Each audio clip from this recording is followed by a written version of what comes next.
Every day you forget the name of that teacher from third grade, the exact words of your first argument, the face of the stranger who held the door. Gone, and you don't even notice. But what if you didn't forget? What if every moment, every word, every face, every embarrassing thing you've ever said stayed forever? Crystal clear, always accessible, sounds like a superpower. It isn't. Let's talk about what memory actually is. Your brain has roughly 86 billion neurons. The number of ways their connections can be arranged exceeds the number of atoms in the observable universe. And yet, you still can't remember where you put your keys. That's not a flaw.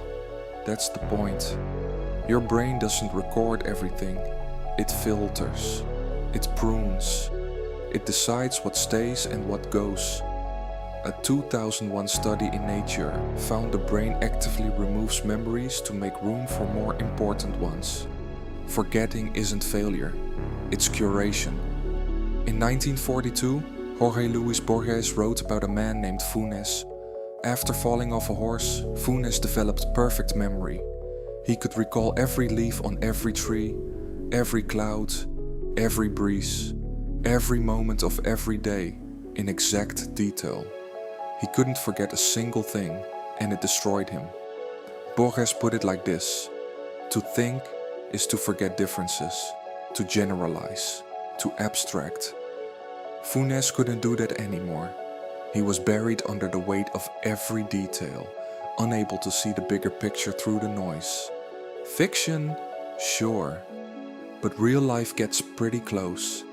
Jill Price can remember every day of her life since she was 14. Not highlights. Every day. Ask her what happened on March 28, 1994, and she'll tell you, without hesitation. Researchers at UC Irvine studied her in 2006. They called it highly superior autobiographical memory. She calls it exhausting. Bad memories don't fade for Jill. Embarrassment doesn't soften with time. Grief doesn't dull. Every painful moment stays exactly as sharp as the day it happened. Her brain never takes out the trash. And here's the thing. Your memory isn't even a recording to begin with. Every time you remember something, you reconstruct it. From scratch. Like improvising a song from notes you have remember. The more you replay a memory, the more you change it. Psychologist Elizabeth Loftus proved this. In one study, she told participants a story about getting lost in a mall as a child. Later, many of them remembered it happening. It never did. Memory is malleable. It bends. It fills in gaps with whatever makes the most sense at the time. Perfect recall doesn't just sound exhausting. It sounds like a lie the brain tells itself. Okay, but could the brain even handle it? Neuroscientist Paul Reber estimates the brain could store about 2.5 petabytes of data. That's roughly 1,000,000 gigabytes.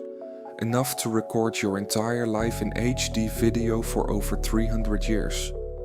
The storage is there, but storage isn't the problem. Imagine trying to find your keys in a room filled with every object you've ever owned. Everything from every year, unsorted. Just piled there. That's a perfect memory without forgetting. Technically complete, practically useless. Your brain solves this with compression.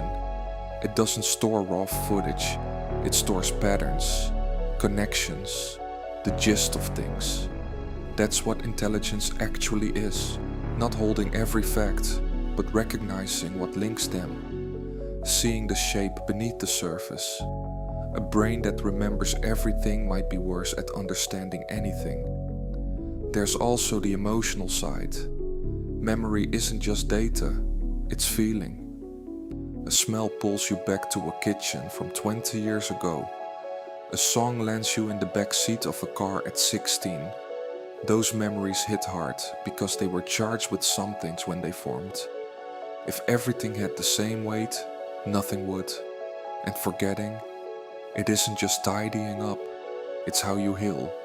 It's how you move on. It's how trauma stops being the present tense and becomes the past. PTSD, in part, is the inability to forget the same moment, replaying at full intensity, again and again. No distance, no softening. Not all memories are worth keeping. So, what if you remembered everything? You'd carry every version of yourself at once. Every mistake, fresh. Every loss, immediate. Every cringeworthy moment from a Tuesday in 2009, available on demand. You wouldn't just remember your life. You'd be trapped inside all of it, simultaneously. Here's what's strange though. The memories that define you, the ones that shaped who you are, aren't the ones you remember most accurately. They're the ones you've returned to, turned over, retold. Meaning isn't stored. It's built. Every time you revisit something, you're not playing back a file. You're deciding, again, what it means. Forgetting isn't losing the past. It's making room to live in it differently. So, will you ever remember everything? No, you'll keep forgetting names and faces and Tuesdays. That's not a glitch. That's the whole design. Because memory was never meant to be a hard drive. It was meant to be a story. And stories only work when you leave some things out. Thanks for watching.